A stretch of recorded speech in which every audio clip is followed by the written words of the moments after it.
Hello! Welcome back to an episode of Oil and Gas CarCast. Yep. Back by popular demand, we have brought back Ingrid to ask more questions for us. Mm-hmm. More questions. I'm so back. So we are going to answer whatever she throws at us, the best of our abilities, and chime in where we can. Yep. What you got? My first one is all-wheel drive overrated for performance driving? Well, Absolutely not. Alec is going to be very based on this. Oh, yes. Very biased. Because now I say, is it overrated? I don't know if it's necessarily. I feel it's the other way. I think it's underrated. Everyone likes rear-wheel drive. Yeah, everyone definitely likes rear-wheel drive, although all-wheel drive has started to become more of a thing recently with a lot of the newer hypercars and hybrids and things. But for a reason. It does have the best traction. Mitsubishi and Subaru, I mean, they were the ones that kind of pioneered that for everybody back in the 80s and 90s. Yep.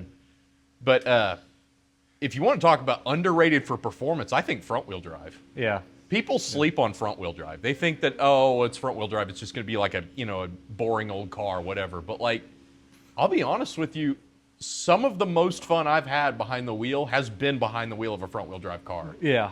And I've driven some I drove some very fun rear-wheel drive cars, don't get me wrong.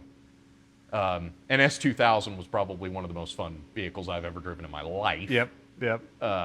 But front-wheel drive is really fun. But as far as the original question goes, all-wheel drive, I mean, what is your...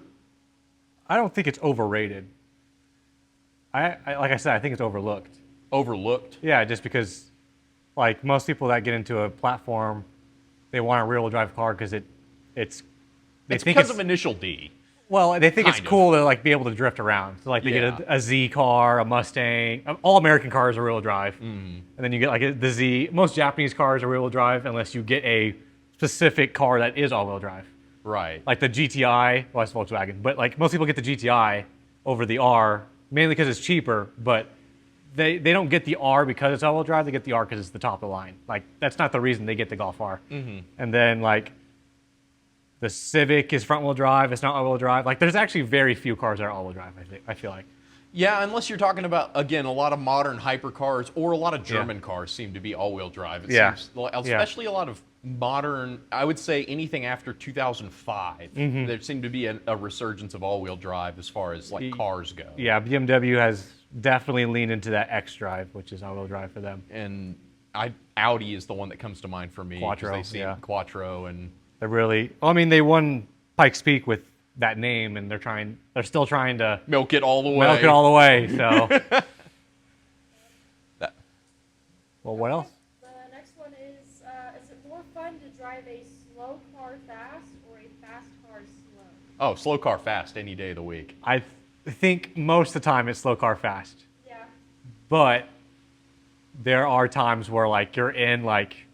A really fast car, like an actual race car, and you hear the dog box, you hear all of the race car noises, and you're like getting onto the track, and you're like, oh, this is about to be a good time type of thing.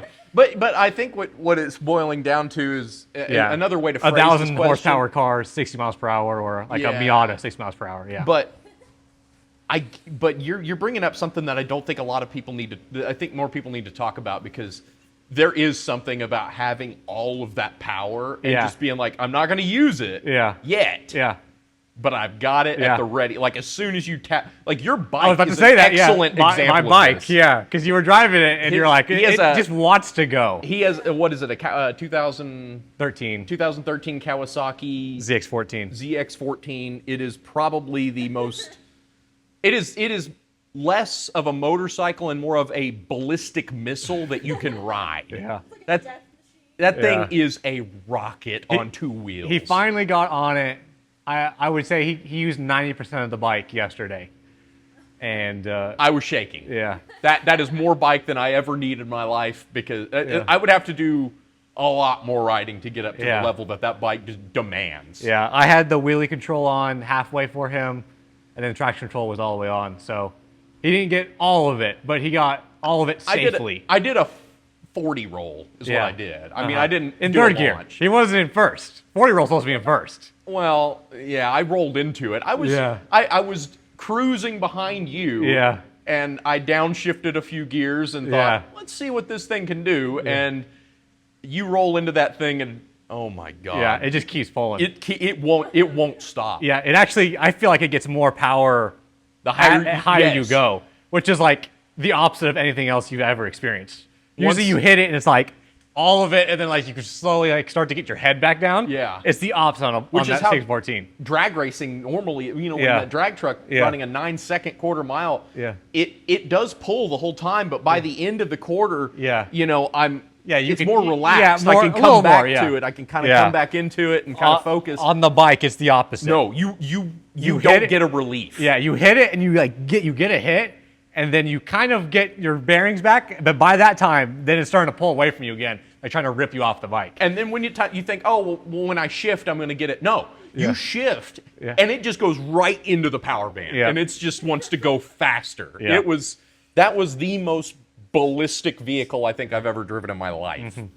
Yep. And I didn't even really use it to its max potential. I can't imagine. Yep. But to answer that question, I think most of the time, slow car. Most of the time, driving a Geo around a racetrack would be an absolute blast. Yep. But, I mean, if you gave me the chance to drive a NASCAR on the street, I'm going to do it, and I'm going to have a freaking blast. Exactly. Yeah. So, it has to be the right. It has to be the right car, fast car, slow. Yeah. It can't just be like, I don't know, like it kind of I feel like a more civilized, like a Corvette. Car, like if you got the new C8 and you're just driving it like through town, like. It doesn't seem that fun because then it just feels like a really crappy way to go around town. Yeah. But it does have the power, but it doesn't have that like visceral experience. Yeah. But if you got like an underpowered car, I wouldn't say underpowered, but below 300 horsepower car driving around town, then it's like kind of fun still. Like a BRZ or if you have a sub Miata. If you have a sub 60 horsepower car, then you are full throttling it everywhere to go. Oh, yeah. Stoplight to stoplight, it's pedal to the floor. Yeah. And you are just maximum effort. And I think that's why people love K cars, because you get the turbo sounds of just like full throttling it all the time. Yes. Even though you're going like 23 miles per hour. So. That's a good one. That's a good one. I like that. I have one that I'm very personally interested in hearing the answer to. Okay. Which car would you completely ban from cars and coffee?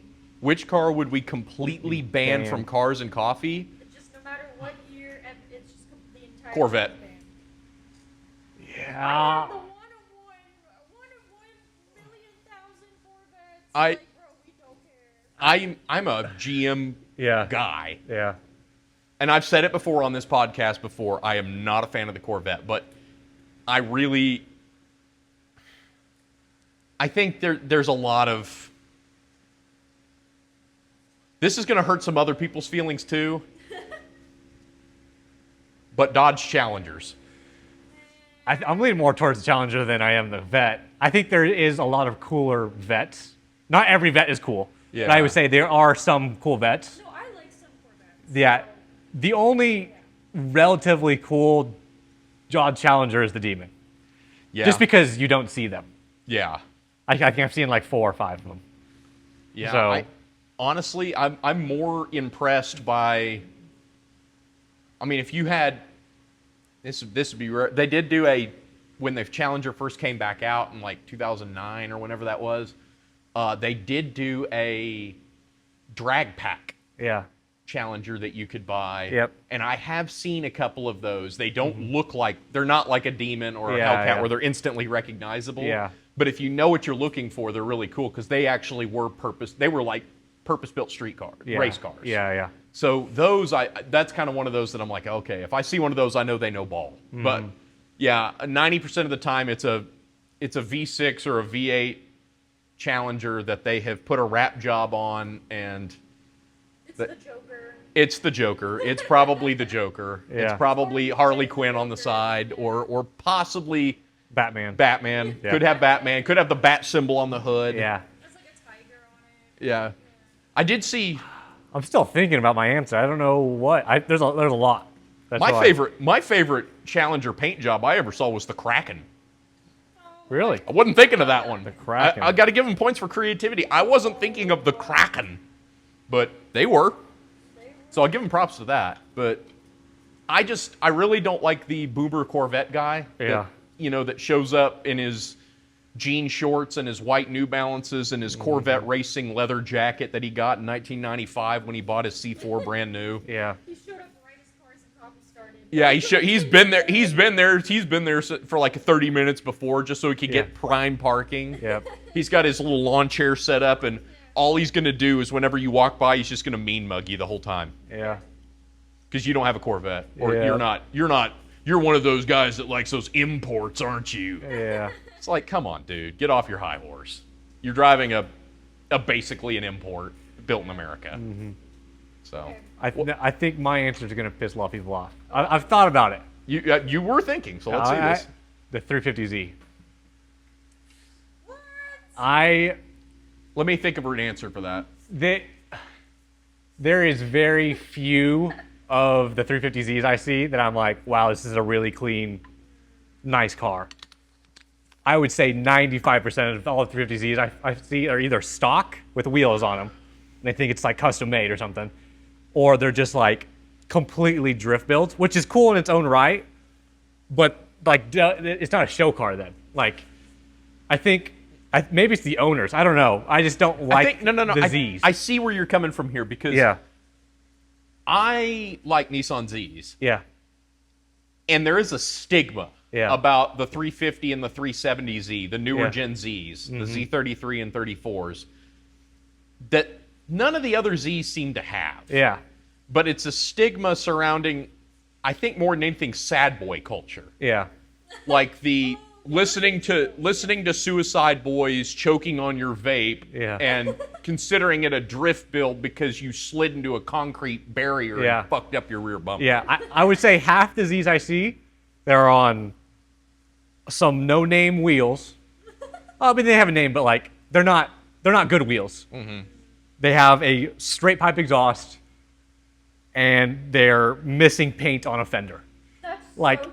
that's like all the Zs I see. You're playing right Yeah. into her because she does not like Z cars. Yeah. The 350Zs. Yeah. I think I thought of a different car, but now that I know what you're talking about, yeah, I hate those things. Yeah. The Yeah. G35s kind of fall into that same category, being the same car, basically. Dude, Yeah. I like Infinity. Yeah.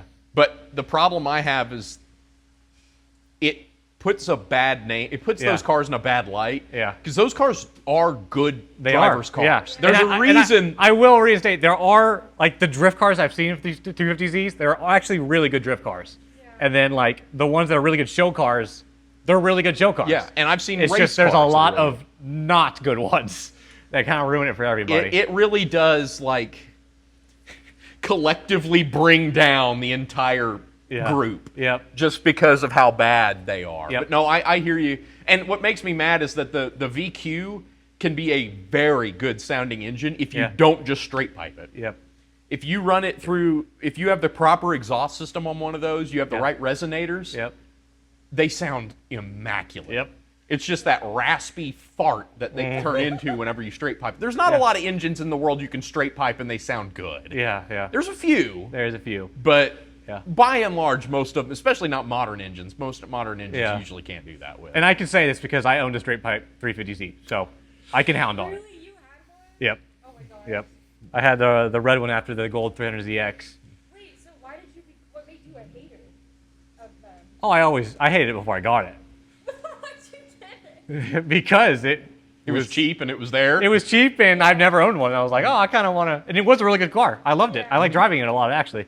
But I couldn't get past 4,000 RPM because it was just like the worst sounding thing I've ever heard in my life. It sounded like a whoopee cushion attached to an exhaust pipe of a and then Brinks everyone would Stratton. look at you and like why? Why are you And making I'm this over noise? here like, I don't know why, dude. I'm driving it. And I'm looking right back at him. Yeah. I don't really know. Yeah. I really don't know. Yeah. I'm scared, to be honest. Yeah. And I'm in this car. Yep. Okay, I have another question. Okay. Let me word this right. You either have the choice of one $100,000 car or 10 $10,000 cars, but both choices, they're completely randomized. You don't know what you're getting. What are you picking? Oh, if they're random, let's I'm doing the one. Let's for reiterate the 100,000. question just in case they could hear it. So the question was, would you rather have one completely random $100,000 car or 10 completely random $10,000 cars? Yeah. I'm going with the 10 completely random ones because out of those 10, I can either build something I like or mishmash all of them together into one amalgamation that's cool. See, I was going to pick the 10,000, but there's so many not cool cars for $10,000. I mean, I will say, You can get a Nissan Sentra, you can get a Buick Toyota Enclave. Corolla. if they gave me literally the most boring cars. and being in that that it's range. random, they could theoretically give me 10 Buick Encores in a row, and I would be really sad. Yeah. And on the flip side, there are 100,000 cars I don't like, but there's a greater chance I will like it. Yeah. I would go with Alex's take, I think, because there's just more than likely going to be cool. Yeah. I just think when it's sub $10,000, it's going to be something that I can work with. Yeah. So I'm going to stick with that, just because I think out of those 10, I'll find something. Yeah, hopefully. And I'll build it, and I'll take parts off of one and put it on the other, and if that's the only vehicle I was given, period. Yeah. What about the same question, but you can pick the cars? Oh, then it's definitely 10 for 10 grand. Oh yeah, same question, but we can pick it 10 for 10. Yeah, literally my last 10 cars. yes, literally. Like almost every, I think, every car I've ever owned. Different cars. Brand new cars that you've never had before. Okay, it'd still be 10 for 10,000. Yeah, 10 for 10,000, because I can think of, right off the bat, I can think of 10 cars right now that I would pick for 10 grand. Probably. What would they be? Oh, shit. Well, now we're on the spot. Now we're on the spot. Now we got to think of them. Okay, We'll just do 5 on the spot. On the spot. For 10 grand, Cobalt SS. Yep. Turbocharged. But the Cobalts look silly. They don't play, though. Hey, they don't play. And it was the starting car for Need for Speed Underground, so. One of them. One of them. Cobalt SS. Nissan Pulsar. This is a lineup already. An 80s Pulsar with a Sportback. Yeah. 200SX V6. Yep. Why not the V8? They didn't make a V8. Nissan Titan extended cab 4x4.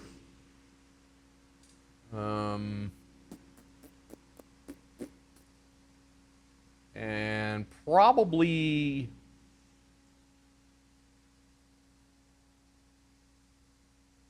a 1-ton 90 Chevy Dually with a big block. That sounds about right. Yeah. Sounds about right. That's just off my top of my head. Mine would be Max, Yeah, oh yeah. Eclipse GSX, an FTO. Can you get one of those for under 10? Yeah, you can get one from under 10. It probably is not like the version R or whatever, like the fast one, but you can get an Still FTO. an FTO. And then it would be the AutoZam AZ1 is still too expensive. Yeah, people want the too much Toyota of that. Serra, Ooh, that'd be fun. and then I don't know, probably a 7 Series BMW, even though I don't need one. Oh, a QX4. I'd throw a QX4 on that list. Yeah. Oh, yeah, you have mentioned that. Yeah. Replace one of those. I don't know which one. Yep. Make it random. Let it be. I can't remember if I asked this question last time, but it's the age-old question: Mustang or Camaro? Camaro. The question is Mustang or Camaro. I'll pick a Mustang. I'm picking Camaro because I'm thinking of more than just modern. You like the old ones too, Yeah. I also like the old Mustangs. I don't the like Mach the old 1. Mustangs. Like the Mach 1 is probably my favorite Mustang, actually. My favorite Mustang is the Fox body. Yeah. If you're going to talk about a Mustang. I just like. Well, no, the new Edge Mustang in the 2000s. Yeah. Because I grew up liking that one. Yeah. But I just like the Mach 1 because it has the longest windshield to trunk I've ever seen in any car. they are good looking. Yeah. I won't deny Yeah. that. But no, I mean, as far as Camaros go, you have so many different ones that you could, for me, that I would pick. Yeah. Because I like every generation of Camaro that's come out. Yeah. So I don't like every generation of Mustang that's come out. So just Yeah. by and large, just backing up, looking at it. I like the first gen Mustang, the 64 and a half Yeah. through 66. I like that one. 67, they started getting bigger and badder and better, and they were cool. Don't get me wrong, but I like the 64 through 66. Yep. Because they were like the true European sports car. Yep. But with American parts. Yeah. I think I picked Mustang over Camaro just because I think it's more diverse. You definitely get more options because they got wacky. Yeah, you could get a Mustang 2 from 1978 and have a Pinto 4-cylinder. Yeah, well, I'm just thinking like the newer, like above 2000, like the Camaro only had the 4-cylinder or the V6 or the LS, really. I mean, you had the supercharged. That's still three big three engine options right there. Well, which a lot of cars don't have that many engine options. Period. Yeah, but then on the Mustang, you have the Shelby GT500 and the Shelby GT350 that have both wicked, really cool engines. Yeah.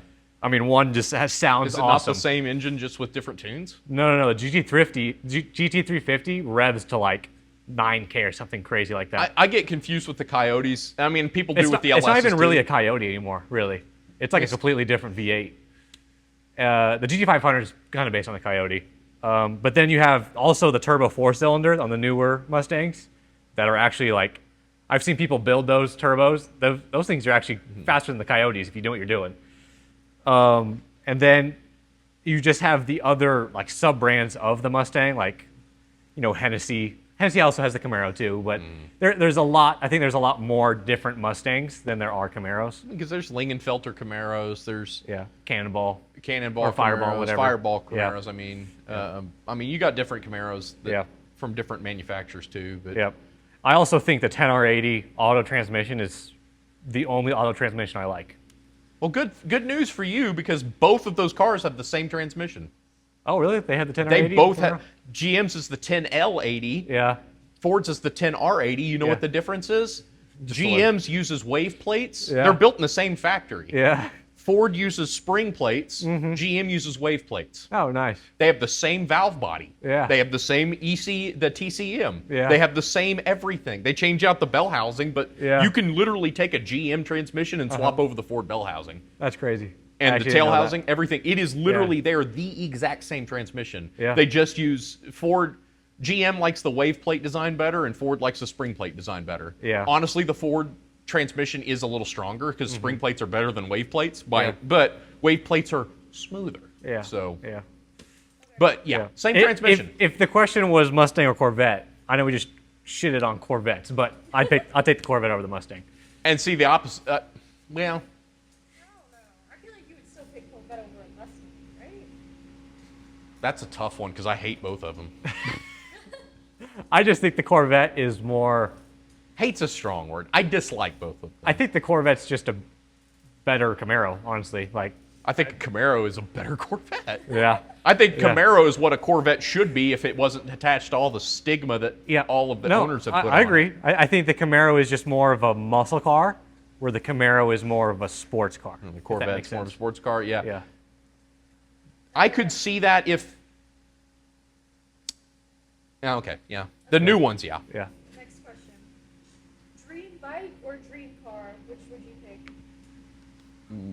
I'm going to have to go with dream car just because of the price difference. Yeah. Well, I mean, like, they give it to you for free. I know. I can eventually afford my dream bike. Yeah. I don't think that is something to consider. I could probably... Because my dream bike is an 80s Suzuki Katana. Which is under 100 grand. Well, yeah, but my dream car is also incredibly cheap. Okay. My dream car is a Desert Runner, Well, so I can get one of those. I'm thinking, as I found out, I found a guy that got one for $2,200. Yeah.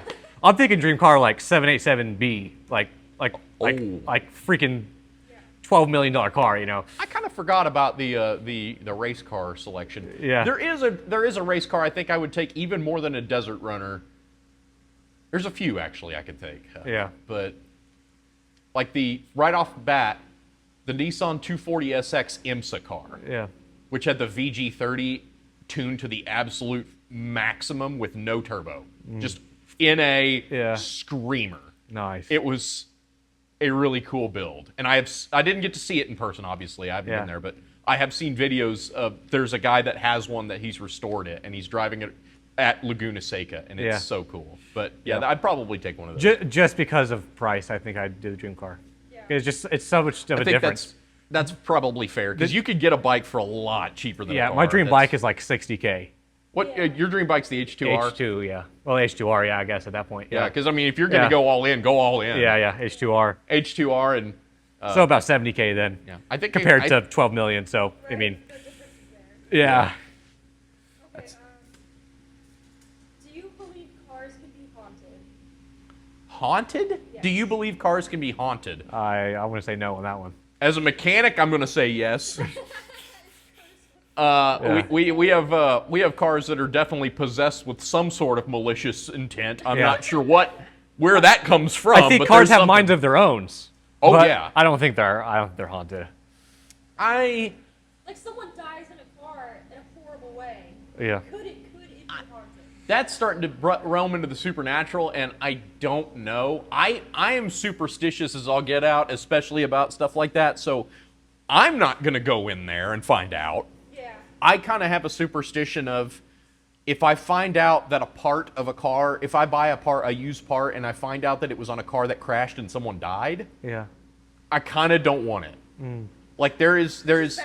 it's bad juju. It's kind of that I don't because I know it's all whatever. It's probably nothing, but like I just it messes with your head, and when it messes with your head, Yeah. then it messes with the reality. Yeah. So that's kind of how I look at it, and if it makes me uncomfortable to drive in a car with that, then I'm not going to perform my best if the situation becomes dire and that puts me at risk for something bad happening. It affects you a certain Yes. Yep. So I say in that regard, yes, but as far as the supernatural goes, I don't know. Yeah. I don't know. That's a good one though. I haven't even thought about that, honestly. super built up Corvette or a Porsche 911? Porsche 911. Super built up Corvette or Porsche 911, Porsche 911. Ooh, You can wait, take a Porsche. wait. What Porsche 911 are we talking about? Like, are we just talking like the base I'm standard? just saying in general. When you okay. say Porsche 911, I'm thinking like 1973 Carrera. Yeah. I'm saying like it's randomized which 911 it is. I mean, I don't think there's a single 911 that they built. I don't like German cars, and I don't think there's a single 911 I wouldn't drive. Yeah. Yeah. Okay. I'm trying to think. Maybe if there's a 911E. I don't know if they exist, but if there is, I wouldn't drive that. Like electric. There's not. Okay, thank God. Maybe like one of the brand new ones, but Yeah, not I probably that I've heard wouldn't. of. I wouldn't be as excited about a brand new one, but I'd probably still take that over. I mean, a super built up Corvette could be cool, but Yeah, it matters how built up the Corvette is too, I guess. But I would say most of the time I'd pick 911. just because the 911 is, it's not like, oh, the 911's cooler. People will think I'm cooler for driving it. It's just objectively a better car. I think. Is, yeah. 100% is a better car. Especially if you get me a classic 911. Oh, those are beautiful cars. Widowmaker. The Widowmaker. Oh, I would love one of those. The rough Yellow Bee or the rough not Yellow Bee Yellow Bird. Excuse me. Yellow bee. Yellow Bee. I think it's Super Bee now. Yeah. But yeah, the Yellow Bird that literally kills people. Yep. I knew someone that had one, and he said it was. Everything they said it would be. Yep. I don't doubt it. That's not one of those cars that you really need to hype up. It pretty much says for itself. Yep. Yep. I can't remember if I asked this last time either, but which car fan base, or which car brand has the most annoying fan base? Like you go to a car meet and you're like, oh god. That's how I am with Dodge Challenger owners typically. Or as we said before, 350Z guys. Well, I think she means like a brand as a whole, though. Oh, brand as a whole. Yeah. I guess I'm more so thinking like you show up to a car meet, you see these cars and these people, you're like, ugh. I'm that way about most BMW guys. Yeah. Unless my first gut reaction whenever I see a BMW guy is oh God, they're going to try and convince me they made a good financial decision. Yeah. We need to. Are you free to go to the OU meet this Thursday? Don't know. Do you know, Ingrid?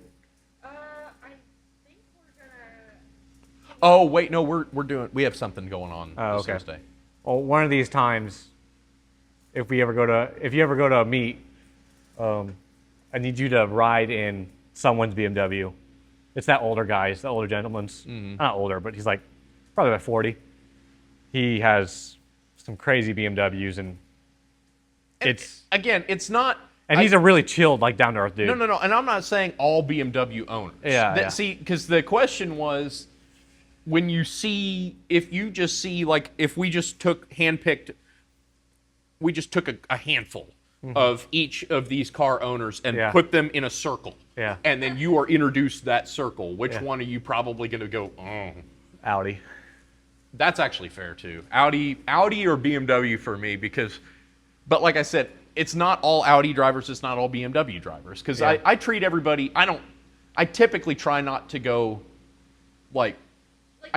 judge right off the bat. But if you're going to give me a group of people that I've experienced the most weirdness with, it's typically those kinds of guys. But in general, a lot of like German makes tend to absorb or tend to be purchased by people that aren't necessarily car guys, but they think they are. Yeah. It's funny with the Audis though. I think I could say all the people that I've met with an Audi, like I'll try to like talk to them, like, oh, cool car, and then be like, yeah, it's the best. Like like that type of thing. Yeah. Other than the 3 people that I've talked to that have an Audi R8. I don't know why, but the people that own the R8. Well, if they own the R8, they don't have to pretend to be somebody else. Yeah. They already are that somebody else. Well, they're also like just super chilled people. All 3 people I know that own an R8, they're always just like, you want to drive it? I'm like, yes. I ride in it. I don't want to drive it, but I have noticed that about you.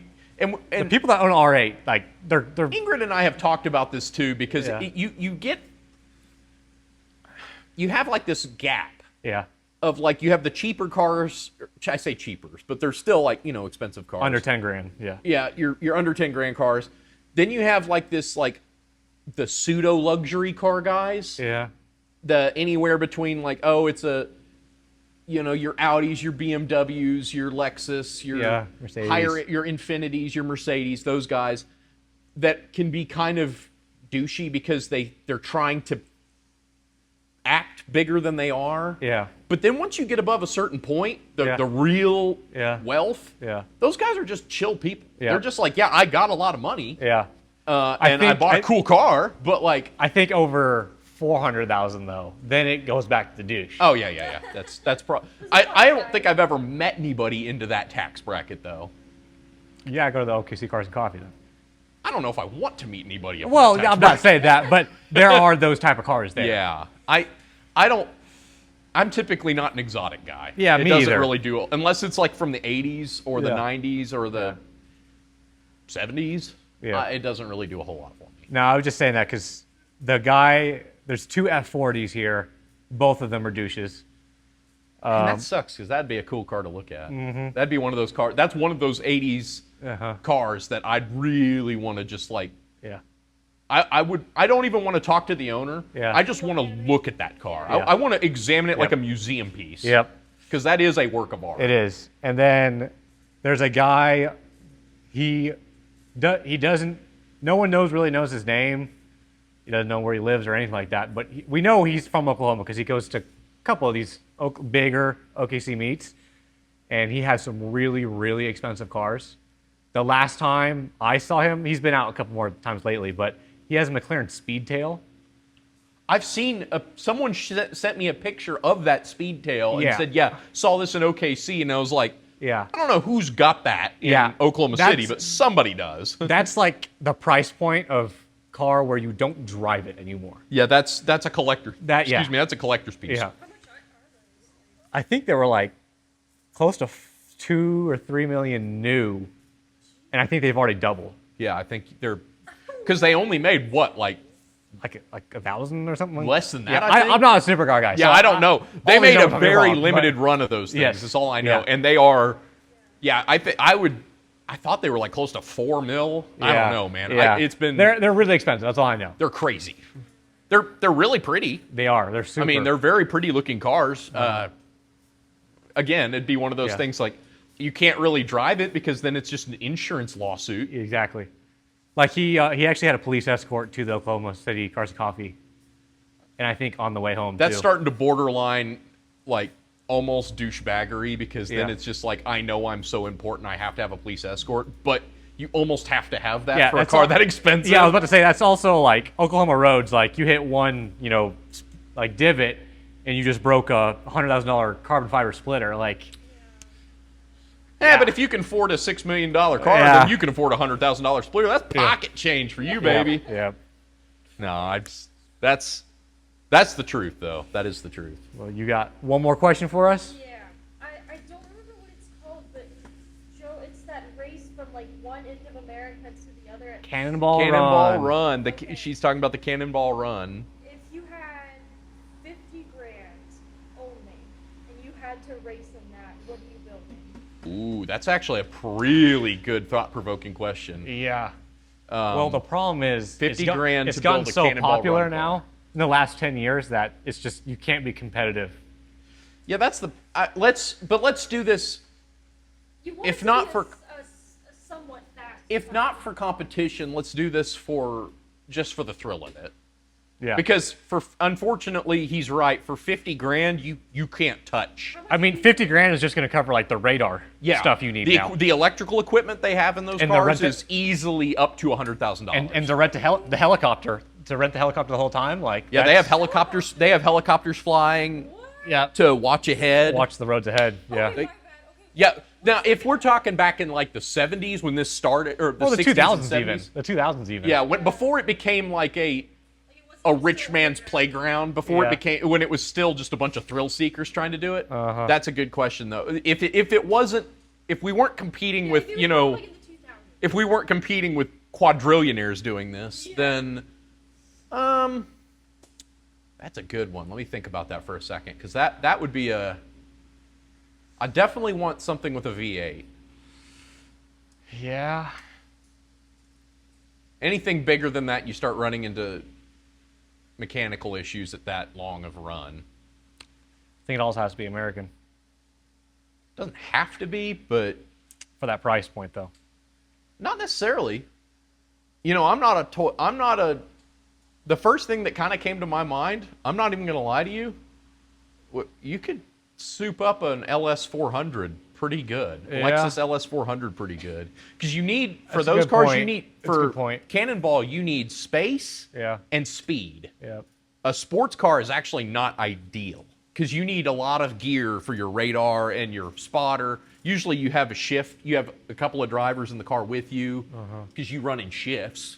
Like when you stop to fill up, because you need a big gas tank, and they modify them for bigger gas tanks because when you do stop to fill up, though, you switch drivers and Yeah.